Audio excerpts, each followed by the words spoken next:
बोलो गजानन भगवान की जय। देवादिदेव महादेव की जय।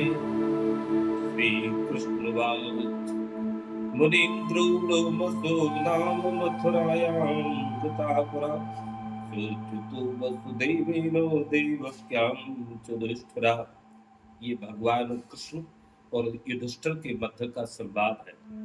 इस संवाद में जिस व्रत के बारे में चर्चा की गई है उस व्रत को हम लोग संतान सप्तमी या मुक्तापन सप्तमी के रूप में जानते हैं। जो संतानों की वृद्धि के लिए, उनके उत्थान के लिए, उनके दीर्घ जीवन के हेतु माताएं करती आ रही।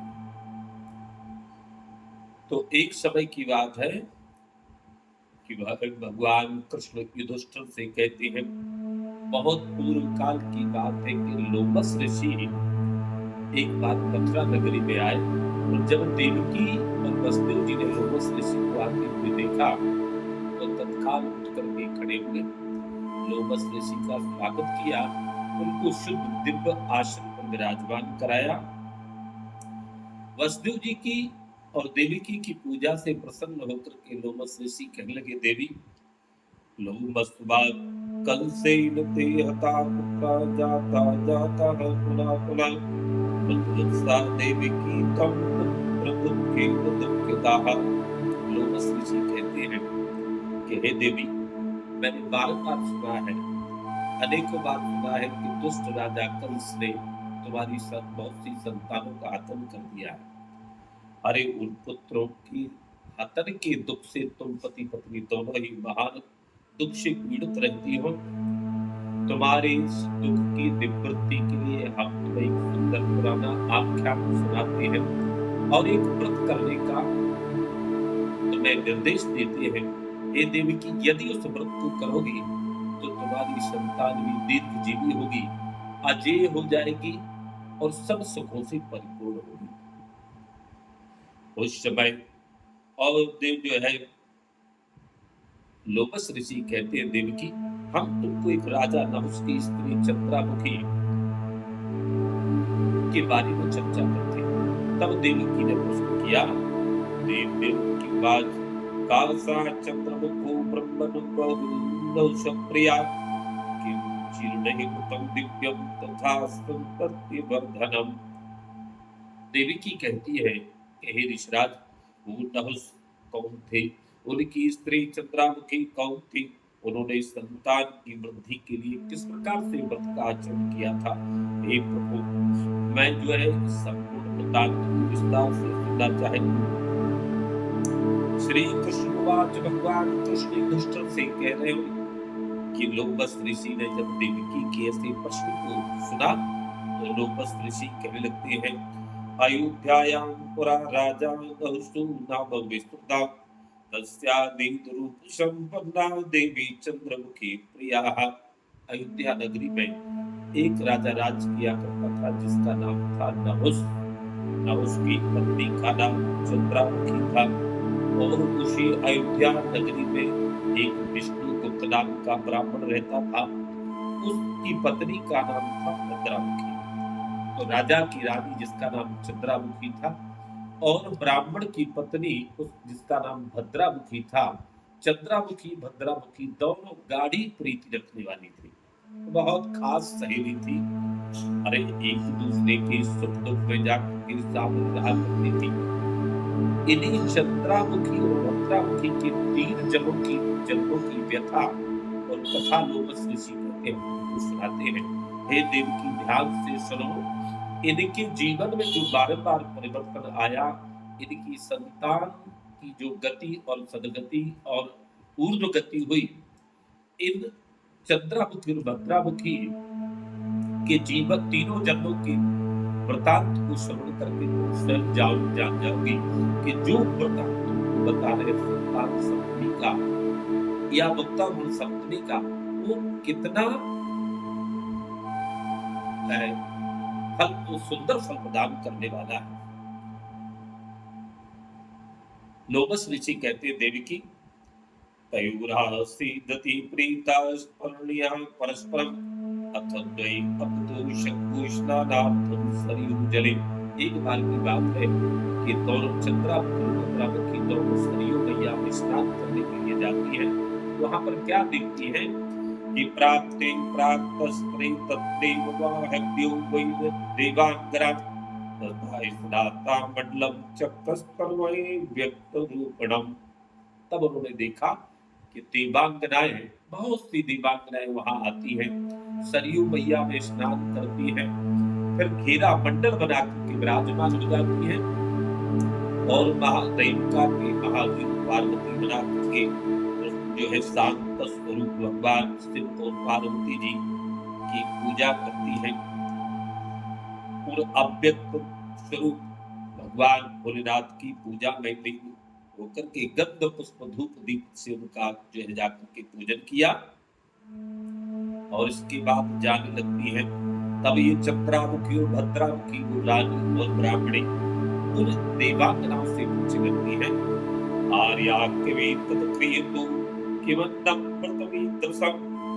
हे देवियों, ये कौन सा व्रत है और ये व्रत किस उद्देश्य के लिए आप लोगों ने किया है? इस देवांगनायों ताऊचु शक्रास्माभि पार्वत्या से पूजिता मदवासूत्रमयं तंतु शिवस्यात्मा निवेदिता। हे देवियों, ये संतान सप्तमी का व्रत है। कई जगह पर सप्तमी के रूप में जानते इस व्रत को। इस व्रत और हमने भगवान शिव और पार्वती जी का जो है पूजन किया है। यह सूत्र बांध करके जो 7 गांठ का जो सूत्र है, ये बांध करके मैंने अपने आत्म स्वरूप, अपनी आत्मा को भगवान शिव में लीन करने का प्रयास किया है। अपने आत्मा में महादेव पार्वती जी को विराजमान कर लिया है। अपने आत्मा में ये संकल्प कर लिया है कि हम सारे जीवन इस व्रत को करूंगी। धारणी शिवस्यात्मा निवेदिता। और क्या संकल्प है? धार्ण्यं विदन्तावत यावत प्राण विधारणम मुक्ताभरणकम नामप्रतम संतानवर्धनम। जब तक इस शरीर में प्राण रहेंगे तब तक हम इस संतान सप्तमी के व्रत को, मुक्ता सप्तमी के व्रत को करते रहेंगे। माता वही देवियों, ये संतान सप्तमी का व्रत सुख सौभाग्य को देने वाला है और हम सभी देवांगनाएं इस व्रत को किया करती हैं। और जिन्होंने भी इस व्रत के बारे में सुन रखा उन सबको करना चाहिए। उन सबको संतान सप्तमी के व्रत को करना चाहिए। जो माताएं चाहती हैं कि उनकी संतान यशस्वी हो, दीर्घजीवी हो, सुंदर कृतकर्मा हो, उनका नाम रोशन करने वाली। जब ये बात देवांगनाओं की मुख से सुनी तो दोनों चंद्रामुखी भद्रामुखी दोनों ने और जाकर के संकल्पबद्ध हो गई कि धारणीयं विदन्तावत यावत प्राण विधारणम मुक्तावमुकं नामृतं संतानवर्धनम अस्माभिः क्रियते शक्तिं सुख सौभाग्यदायकं तासां तद्वचनं श्रुत्वा सख्यो पूजातु देवकी। हम लोग भी आजीवन भगवान शिव और पार्वती जी के इस व्रत को आजीवन करेंगे। 7 गांठ का धागा और बांध करके वो संकल्पबद्ध हो गई। अपने अपने घर को चली आई। कुछ समय के बाद जब इस व्रत को किया तो उनके घर में खूब सुख सौभाग्य की वृद्धि हुई, संतान की वृद्धि हुई, कुछ ऐश्वर्य में दोनों हो और इस व्रत को भूल जाती है। कुछ समय के उपरांत में चंद्रामुखी और भद्रामुखी दोनों प्रमत्त हो गई और संतान सप्तमी के व्रत को त्याग दिया। हाथ में जो धागा था, जो 7 गांठ का जो डोरा था, उसको भी जाकर के नहीं बांधा। इस प्रकार से चंद्रामुखी दोनों ने संतान सप्तमी के व्रत को त्याग दिया। लोग ऋषि कह रहे हैं देवी की इस प्रकार से उस समय के बाद रानी और ब्राह्मणी दोनों की मृत्यु हुई और मरने के बाद जो रानी थी, चंद्रामुखी नाम की जो रानी थी, वो दूसरे जन्म में बानरी की योनि में जन्म लेती है। चंद्रामुख्या प्रवक्तायां विष्णुतां समुदायका भद्रामुख्या तथा वंदे विष्णुतं सर्वनिमित्तं भद्राख्या विजाता भद्रंगाक्षुभाग्रे शंभुवे भूया सभी प्रागवतम चक्रतरस्तदा। रानी जो थी वो बानरी हुई और जो ब्राह्मणी हुई वो कुकुटी की योनि में जाकर के जन्म लेती है। तब भी दोनों की इस बड़ी स्थिति खराब हुई। दोनों जाकर के अपने पूर्वजों का स्मरण वृतांत को याद करके बड़ी दुखी हुई। फिर जब अंत में दोनों को होश आया तो उस बानरी और कुकुटली योनि में भी दोनों ने संतान सप्तमी के व्रत को धारण किया। इसके बाद कुछ समय के बाद काले पंचपंचता प्राप्ति सखी भावान सहिते अदेव मात के देशी जाति गोप संग के समय आने पर दोनों ने बानरी और कुकुटी दोनों ने अपने शरीर का त्याग किया। तीसरा जन्म हुआ। तीसरा जन्म किस प्रकार से हुआ? लोमस ऋषि कहते हैं, ब्राह्मणी ब्राह्मणी जाता क्षत्रिया क्षत्रिया तथा रागी जाया बभूवाता पृथ्वीनाथस्य बलवभा। ये जो ब्राह्मणी थी वो ब्राह्मणी के रूप में जन्म लेती है और जो रानी थी वो रानी के रूप में ही जन्म लेती है।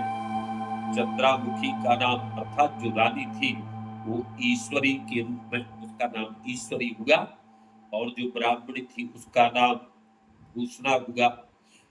भूषणा के पिता ने ईश्वरी नाम विख्याता यासी चंद्रमुखी पुरी नाम भद्रमुखी यासी भूषणा सावत अग्निवीर सावधता पिता तस्य प्रोदशा अतीत बल्लवा चासी भूषणा भूषण प्रिया।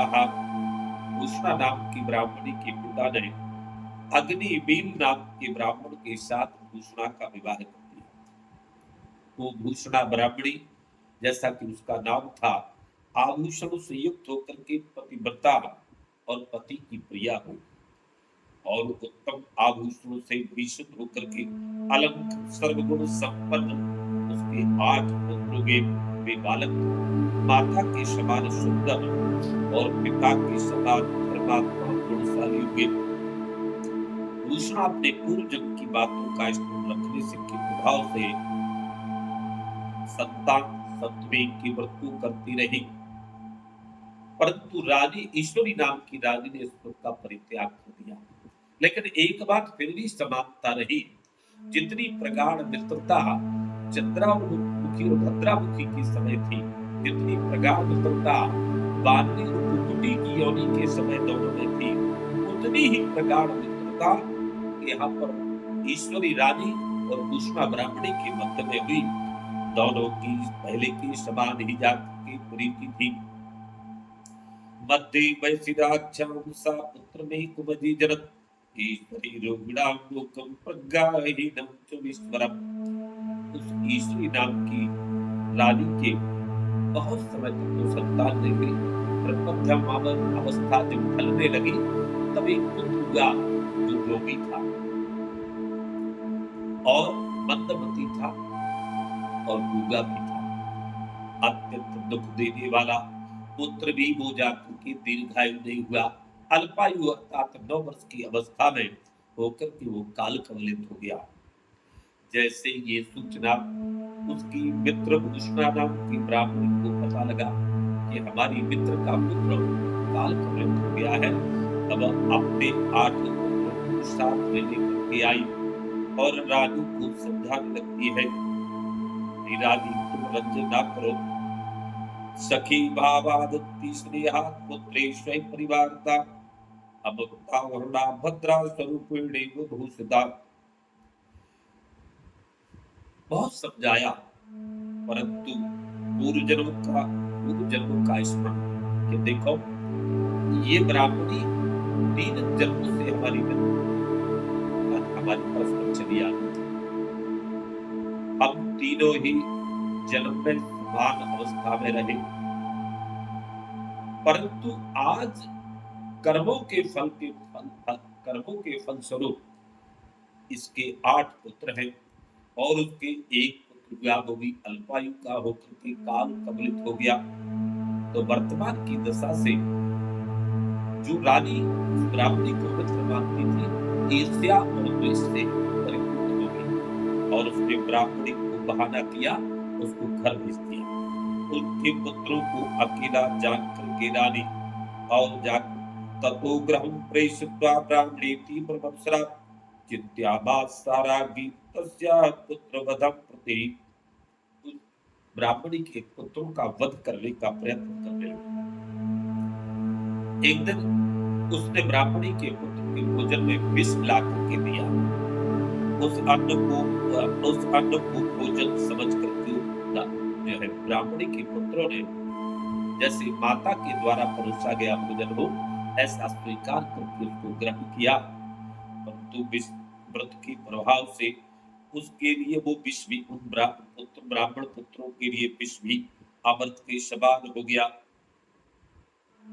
ऐसा जब रानी ने देखा कि हमारे विष के देने के बाद भी ये पुत्र हमारे से नहीं मरे, तब उसने यमुना में स्नान करने के लिए भेजा और अपने नौकर से कहा कि जब ये बालक स्नान करने लगे तब इनको दबा दबा करके गला दबा करके उसी जल में डुबो करके मार दो।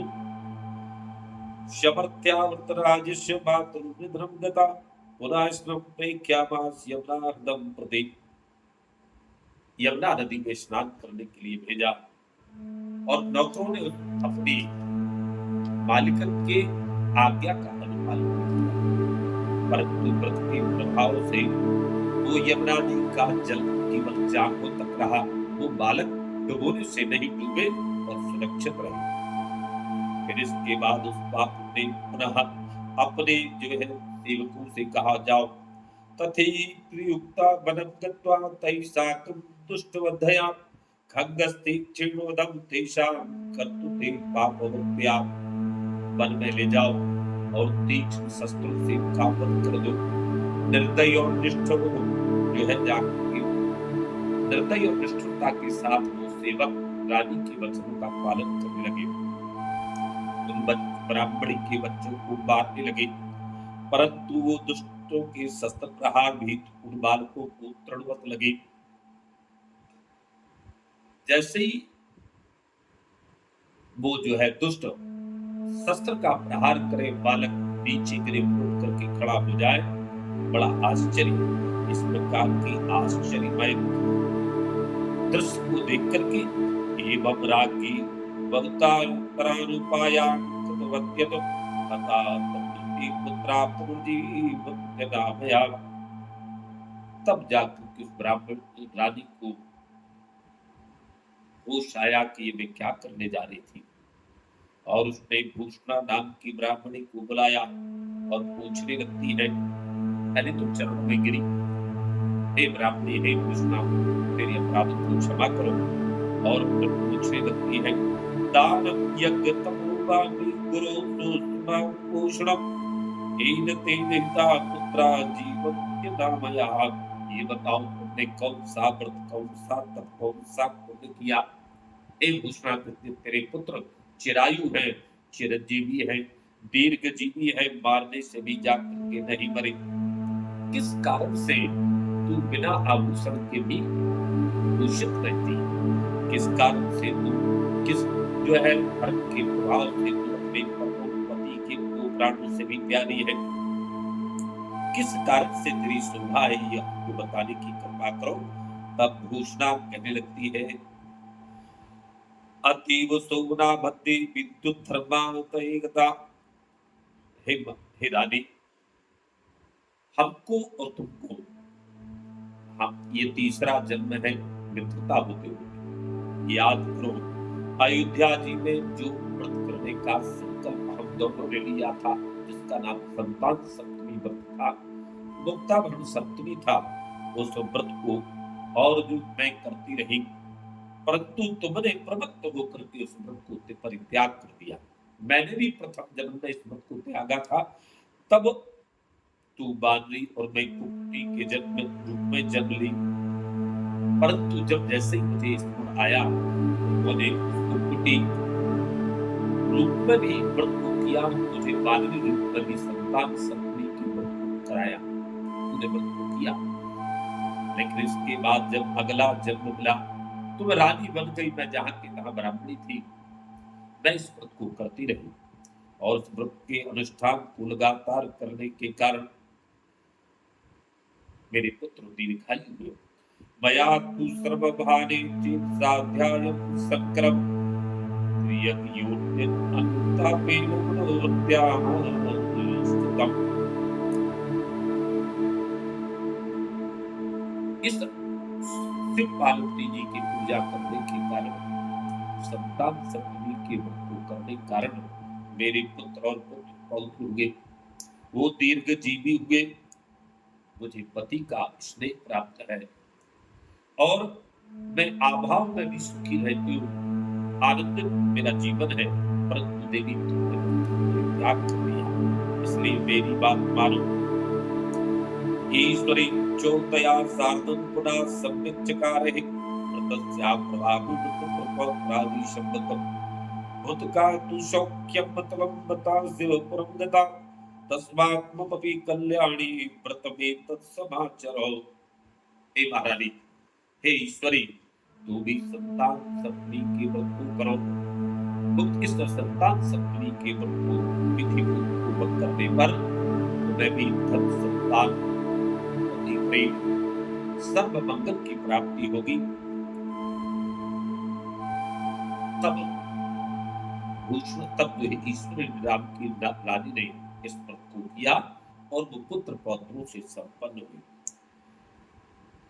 लोमस जी कहते हैं, हे देवकी, भादो की तब देवकी ने इस व्रत का विधान पूछा तो लोमस ऋषि कहते हैं, भादो के महीने में भद्रे भाद्रपदे पासी सत्यम्यां श्रीलासै स्नात्वा शिवमण्डलं लेखित्वा तथा लिखाओ।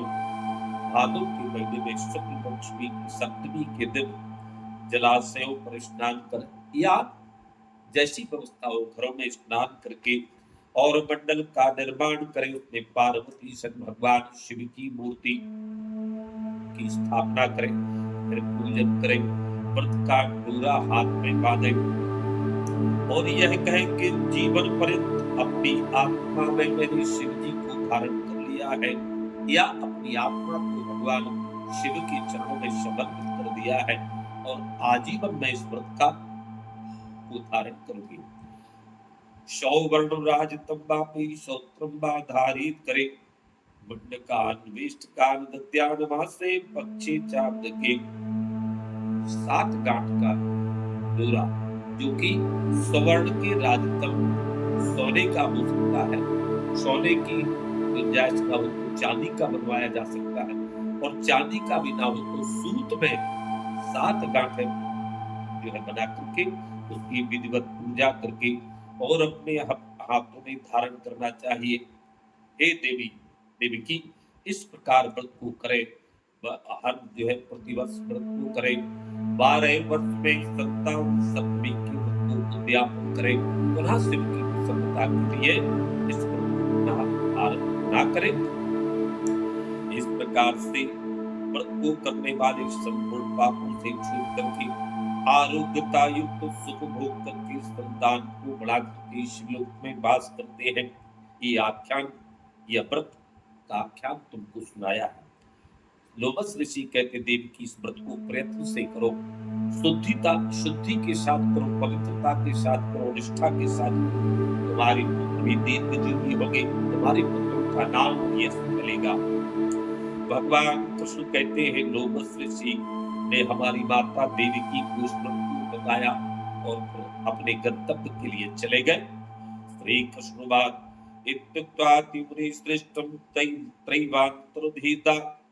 इस व्रत को बताने के बाद अपने घर अपने गंतव्य के लिए चले गए। इस पाप का नाश करने वाला, संतान सुख को बढ़ाने वाला यह व्रत पुरुषों स्त्रियों सभी को करना चाहिए। जो मनुष्य इस व्रत को जो है स्त्रियां या पुरुष इस व्रत को करते हैं, इस कथा को सुनते हैं, वो सारे पापों से छूट जाते हैं। शुक्र मोक्ष की कामना से जो स्त्री शिव जी को हृदय में धारण करके इस व्रत को करेगी, वो सारे पापों से छूट करके अनेक सुख की भागीदार होगी। गिरीशम गणेशम गले नीलवर्णम गवेन्द्रादिरूढं गुणातीतरूपं भवं भास्वरं भस्मनाभूषिताङ्गं भवानी कलत्रं भजे पंचवक्त्रं। बोलो देवादिदेव महादेव भगवान की जय, गोपाल कृष्ण की जय। नमः पार्वती पतये हर हर महादेव।